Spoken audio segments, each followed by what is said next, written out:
Assalamualaikum warahmatullahi wabarakatuh. Halo teman-teman, kembali lagi di podcast Harmoni bersama saya Ayu Arita. Teman-teman, Bawaslu merupakan lembaga yang bertugas untuk mengawasi pelaksanaan pemilu agar berjalan dengan jujur, adil, dan demokratis. Bawaslu sendiri memiliki tanggung jawab yang besar untuk memastikan tidak ada kecurangan, pelanggaran, atau penyalahgunaan wewenang. Dan saat ini sudah bersama saya Bapak Yudi dari Bawaslu Kota Kediri. Pak Yudi, selamat siang. Selamat siang. Bapak Yudi, ini merupakan pertemuan kita yang kedua ya Pak ya? Ya, betul. Baik, betul. Pak Yudi, ini nanti kan bulan November akan ada pilkada ya Pak di Kota Kediri. Betul, nah Pak, bagaimana sih Pak sejauh ini persiapan dari Bawaslu sendiri? Oh iya, oke, terima kasih Mbak. Bawaslu sendiri sebenarnya kan tahapan untuk pendaftaran itu kan sebelumnya kita mulai dengan adanya pengawasan terhadap pemutakhiran data pemilih. Nah, di mana nanti pemutakhiran data pemilih ini yang berujung di DPS yang selanjutnya merupakan sebuah DPT. Baik. Nah, itu persiapan, kita sudah melakukan pengawasan dan evaluasi, dan hari ini kita sudah kirimkan hasil-hasil evaluasi terhadap pleno DPHP yang semalam dilakukan di kecamatan. Baik, berarti oleh ini PPK. Berarti sudah ya Pak ya? Sudah. Baik. Nah Pak, apa saja sih tugas dari Bawaslu mendatang pada saat pilkada itu nanti apa saja Pak tugasnya? Ya, pada prinsipnya Bawaslu itu kan melakukan pengawasan Mbak ya. Pengawasan di dalamnya adalah memastikan dan memeriksa apakah semua dalam keadaan baik dan bisa jalan dengan semestinya. Artinya apa? Bahwa penyelenggaraan pilkada ke depan nanti itu harus sesuai dengan undang-undang yang berlaku. Baik. Jadi memastikan agar semuanya aman dan berjalan dengan lancar ya Pak ya.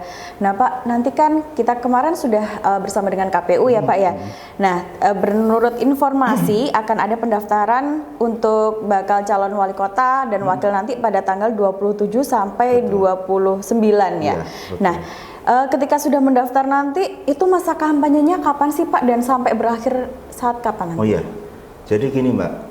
Pendaftaran itu memang dilakukan pada tanggal 27, 27 itu. Nah, akan tetapi setelah masa pendaftaran, biasanya 3 hari ya, 3 hari pendaftaran. Setelah itu masih berlanjut di verifikasi administrasi, tes kesehatan dan sebagainya. Nah, di situ kami juga berperan melakukan pengawasan. Nah, ketika masa kampanye itu adalah 3 hari setelah ditetapkan sebagai calon, maka argo dari kampanye itu sudah jalan. Baik. Seperti itu. Kira-kira berapa lama Pak nanti berarti masa kampanyenya? Masa kampanye diselesaikan itu paling lambat atau sampai dengan 3 hari sebelum pemungutan suara. Berarti 3 hari sebelum pemungutan suara. Pemungutan suara itu tanggal 27, maka 24, 5, 6 ya. Tanggal 24. Terakhir tanggal 24 ya Pak, terakhir untuk melakukan kampanye. Setelah itu masuk ke masa tenang 3 hari itu. Baik. Gitu. Nah Pak, berarti kan harus ada yang diperhatikan ya Pak ya dari beberapa pasangan calon nanti saat kampanye. Apa saja sih Pak pesan atau yang harus diperhatikan dari masing-masing calon? Yeah. Kalau untuk masing-masing calon, kami hanya berharap bahwa lakukan kampanye sesuai dengan peraturan yang berlaku. Aturan kampanye pada prinsipnya ada di Undang-Undang Nomor 10 Tahun 2016, yaitu Undang-Undang Pilkada. Akan tetapi undang-undang itu akan dijabarkan di dalam PKPU, peraturan KPU tentang kampanye. Maka saran kami ikutilah PKPU itu untuk agar tidak menyerempet atau masuk dalam dugaan pelanggaran. Baik. Itu aja. Nah Pak, kalau sejauh ini bagaimana sih Pak peran Bawaslu untuk memastikan netralitas dan independensi dalam pengawasan pilkada sendiri? Ini netralitas di sisi mana dulu, Mbak? Mungkin baik ASN seperti itu Pak. Kalau gitu. sejauh itu gimana Pak? Ya.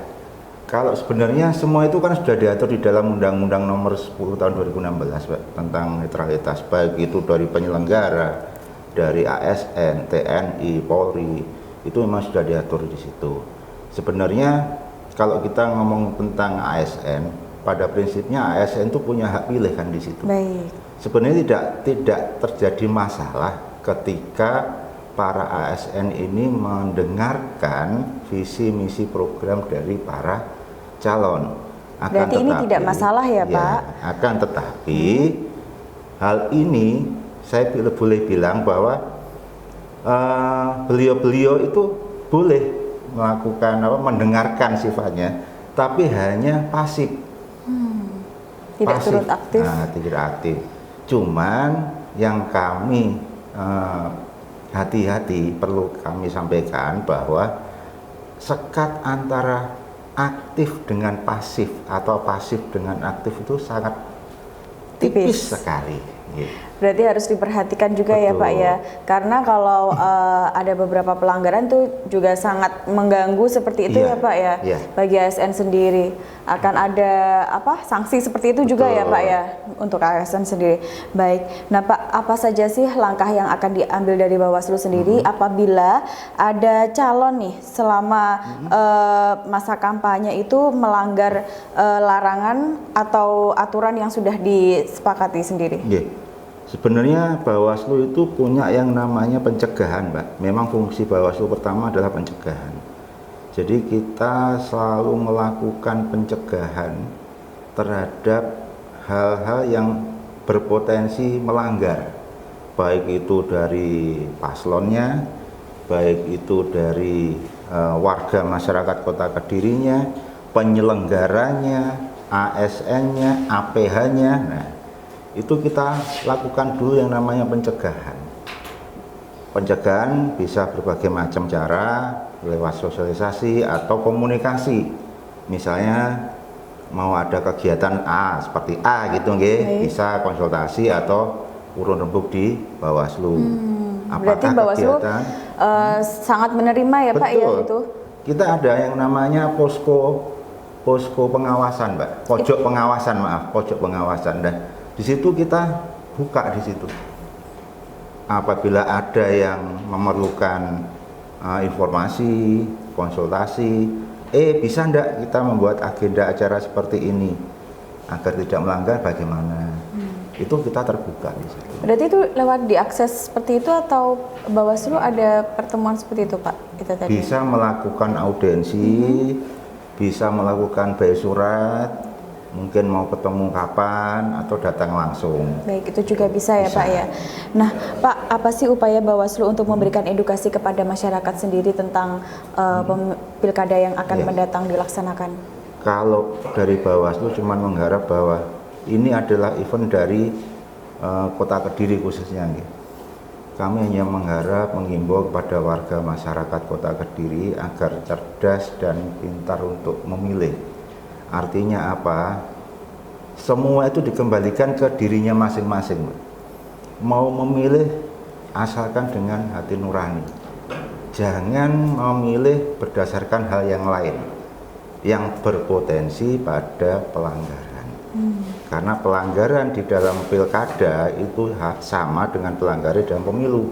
Ada yang namanya pelanggaran administratif, ada yang namanya pelanggaran kode etik, itu khusus bagi penyelenggara. Ada pelanggaran yang namanya pidana pemilu. Baik. Nah, yang terakhir saya sebut ini jangan sampai ada lah, begitu. Makanya kami melewat di jajaran ad hoc seperti Panwascam, PPL yang ada di kelurahan, kami serentakkan untuk bisa melakukan sosialisasi terhadap pencegahan money politik. Karena money politik di dalam pilkada itu unsurnya adalah pemberi dan penerima. Jadi bukan hanya pemberi aja, tapi kita menerima ketika itu istilahnya diketahui dan terbukti, maka kena juga. Akan juga mendapatkan pelanggaran ya Pak ya. Nah ini kan sangat apa ya, sangat rugi bagi kita. Kita harusnya bisa memilih calon yang kita kehendaki dari hati nurani, tapi karena hanya karena seperti itu akhirnya berurusan dengan hukum. Baik.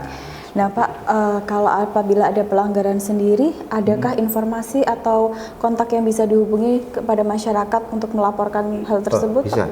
Jadi Bawaslu punya media sosial, ada website, ada Instagram, ada Facebook, bahkan ada WA Center.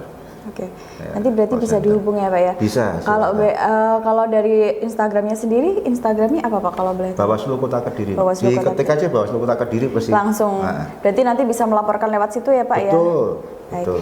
Nah Pak, terakhir Pak sebelum menutup podcast kita hari ini, mungkin ada pesan bagi masyarakat Pak menjelang pilkada Ya. pada bulan November mendatang. Ya, kalau kami dari Bawaslu hanya berpesan kepada warga masyarakat Kota Kediri bisa menjaga Kota Kediri agar bisa tentram, damai, tidak ada permasalahan ketika menyambut pilkada. Sesungguhnya pilkada ini adalah memilih calon bagi Kota Kediri yang bisa membawa Kota Kediri ke arah yang lebih baik.